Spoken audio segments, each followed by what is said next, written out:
Hello दोस्तों, मैं दीपक आप सभी को अपने चैनल मैथ्स रेवोल्यूशन पर आपका स्वागत करता हूं।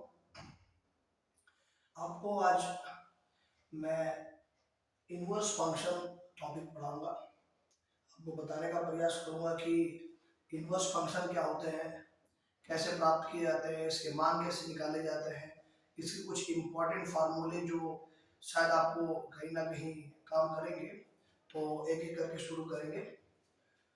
इसकी पहले परिभाषा बताता है आपको कि इसमें परिभाषा इसकी क्या है। इसमें है कि प्रतिलोम त्रिकोणमितीय या वृत्तीय फलन वो त्रिकोणमितीय व्यंजक है जो किसी कोण को उसके मान के रूप में व्यक्त करता है।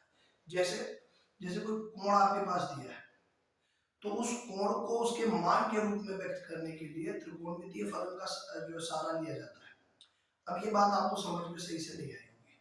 अब इसको सही से देखा जाए तो अगर साधारण भाषा में बात करें तो जैसे हम लोग त्रिकोणमिति का फलन पढ़ते थे तो उसमें जैसे उसमें लिखा रहता था साइन थीटा बराबर एक्स, तो वो पूरे साइन थीटा का मान था। लेकिन अगर हम खाली थीटा की वैल्यू कैलकुलेट करना चाहें तो कैसे निकाल सकते हैं, तो उसको ऐसे निकाला जाएगा। जैसे लिखा है कि साइन थीटा बराबर एक्स, तो वहां पे अगर थीटा की वैल्यू हम यहाँ कैलकुलेट करें तो ये साइन को इधर कर दिया जाएगा, तो ये क्या हो जाएगा साइन इनवर्स। मतलब इसको हमने बताया कि ऐसे कर दिया जाता है, ऐसे होता नहीं है, बल्कि दोनों तरफ क्या करना पड़ता है, इनवर्स फंक्शन लेना पड़ता है कि साइन के इनवर्स से इधर और इधर ऑपरेट कर दिया जाता है। तो जो साइन इनवर्स इधर ऑपरेट होता है तो ये साइन से कैंसिल हो जाता है, तो ये थीटा बन जाता है। और साइन इनवर्स इधर ऑपरेट होने से ये इसका थीटा का एक्चुअल एंगल निकल के आता है। ऐसे ही cos थीटा बराबर अगर x हो तो यहाँ से थीटा की वैल्यू निकालने के लिए cos इनवर्स x लिखा जाता है। tan थीटा लिखा हो तो अगर tan थीटा का वैल्यू x हो तो थीटा की वैल्यू tan इनवर्स x हो जाती है। इसमें जो ये sin inverse x, cos inverse x और ये जो tan इनवर्स x, ये तीनों चीजें हैं। इन्हीं तीनों चीजों को प्रतिलोम त्रिकोणमितीय फलन या इनवर्स फंक्शन कहा जाता है। इनवर्स फंक्शन क्या है? ये sine inverse x, cos inverse x और ये जो tan इनवर्स x लिखा हुआ है, इसी को प्रतिलोम त्रिकोणमितीय फलन के नाम से जाना जाता है।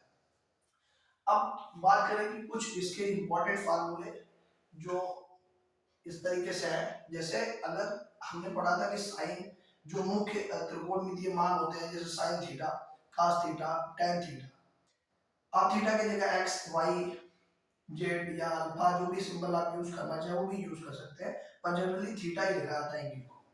अच्छा, इसमें जो इसके महत्वपूर्ण सूत्र होते हैं, जैसे हमने उसमें साइन कॉस का रिलेशन पढ़ा, या कॉस को साइन में चेंज करना, साइन को कॉस में चेंज करना, फिर सेक को कॉसेक में कैसे बदलेंगे, कॉसेक को सेक में कैसे बदलेंगे, इसको एक फंक्शन से दूसरे फंक्शन में कन्वर्जन कैसे करेंगे, साइन को कॉसेक में कैसे लिखेंगे, ये सब फंक्शन हम वहां पे पढ़ चुके हैं। ठीक उसी प्रकार इनवर्स फंक्शन में भी काम किया जाता है। जैसे अगर साइन है और उसको किसी और फंक्शन जैसे कॉसेक में चेंज करना है तो आपको कुछ नहीं करना पड़ेगा। अगर साइन इनवर्स x लिखा है उसको कॉसेक इनवर्स x लिखना हो तो खाली एंगल को ही रिवर्स कर देते हैं, तो हमारा ये जो फंक्शन साइन में लिखा है ये कॉसेक में हो जाता है। जैसे साइन इनवर्स x लिखा है तो उसको हम कॉसेक इनवर्स में लिखना चाहें तो इसी एंगल को रिवर्स कर देते हैं, 1/x हो जाता है। दूसरा, अगर cos इनवर्स x लिखना चाहे, cos को अगर sec में चेंज करना चाहे, ये sin को cosec में चेंज करने का फार्मूला है कि sin इनवर्स को अगर हम cosec इनवर्स में चेंज करना चाहे तो हम अपने एंगल को 1/x लिख सकते हैं। ठीक इसी प्रकार cosec इनवर्स x अगर लिखा हुआ है तो cosec इनवर्स x को sec में चेंज करने के लिए आपको कुछ नहीं, सिर्फ एंगल को रिवर्स कर देना पड़ता है। जैसे tan इनवर्स x है तो tan को cot में चेंज करने के लिए आपको कुछ नहीं करना है, इसके एंगल को रिवर्स कर देना है बस। अभी इसके एग्जाम्पल्स भी आपको करवाए जाएंगे। मुख्य मान क्या होते हैं इसके, जैसे हम जानते हैं कि जो साइन इनवर्स होता है इसमें जो अगर साइन इनवर्स x की जो रेंज देखी जाए तो ये -π/2 से +π/2 के बीच में होती है।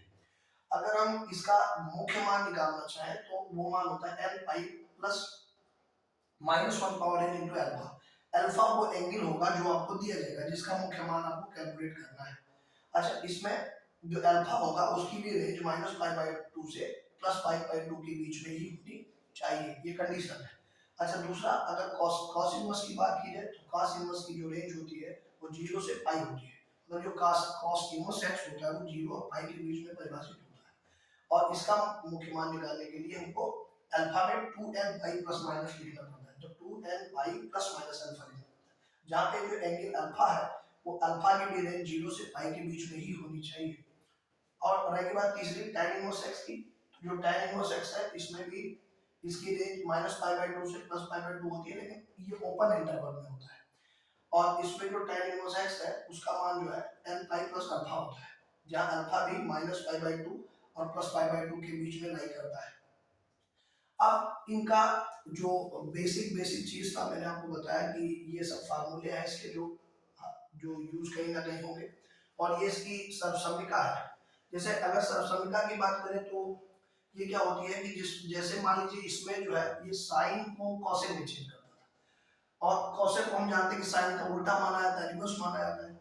ये खुद का खुद में कन्वर्जन हो गया, लेकिन ये जो है ये एक फलन का दूसरे फलन में कन्वर्जन बताता है कि एक फंक्शन को दूसरे फंक्शन में कैसे कन्वर्ट करते हैं। तो अगर हम बात करें साइन इनवर्स की, तो sine inverse plus cos inverse equal to π/2 एक सर्वसम्मिका ये होती है। इसमें से दो मान आप निकाल सकते हैं। जैसे अगर हम बात करें कि यहाँ से साइन इनवर्स x निकालना हो तो आपको π/2 माइनस कॉस इनवर्स x लिख देना पड़ेगा, मतलब ये कॉस को इधर कर दे तो यहाँ साइन का मान आ जाएगा। और यहाँ से अगर हम कॉस इनवर्स की वैल्यू निकालना चाहें तो π/2 माइनस साइन इनवर्स x, मतलब अगर इसकी वैल्यू चाहिए तो ये वाला इधर माइनस हो जाएगा। अब इसमें क्या होगा कि इससे भी दो मान कैलकुलेट किए जा सकते हैं। जैसे सेक इनवर्स x को कॉसेक में चेंज करना होगा तो वो π/2 माइनस कॉसेक इनवर्स x लिखा जा सकता है। कॉसेक को सेक में चेंज करना है तो कॉसेक इनवर्स x अगर लिखा है उसको सेक में चेंज करना है तो π/2 माइनस सेक इनवर्स x। अगर ये लिखा है तो ये लिख सकते हैं, ये लिखा है तो ये लिख सकते हैं। इसमें भी दो मान है, जैसे tan इनवर्स x इसकी वैल्यू लिखने के लिए π/2 माइनस cot इनवर्स x, और अगर यहाँ से cot की वैल्यू निकालनी हो तो ये वाला फलन उधर निकल जाता है π/2 माइनस cot इनवर्स x। तो ये थे कुछ इसके प्रमुख सूत्र जिसको आपको याद करना है, और ये बहुत हेल्पफुल होंगे आपके लिए। आने वाले वीडियोस में भी आपको मैं इसके बारे में बहुत सारा डिटेल में चर्चा करूंगा।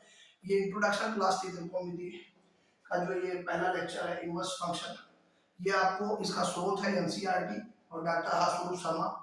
इन दोनों बुक्स को मैं कंबाइन करके पढ़ाऊंगा, जिससे आपको बोर्ड में भी कोई दिक्कत नहीं पड़ेगी, और आने वाले चाहे जितने भी कॉम्पिटिटिव एग्जाम होंगे जैसे एनडीए सीडीएस जिसमें भी हायर लेवल की मैथमेटिक्स पूछी जाती है, जैसे जैसे ये क्या नाम है यूपी जीजीटी पीजीटी या बीएस के भी जितने भी एग्जाम होते हैं जो मैथमेटिक्स से रिलेटेड क्वेश्चन पूछते हैं, जो हायर मैथमेटिक्स पूछते हैं, वो मैं आपको कवर कराऊंगा इसमें।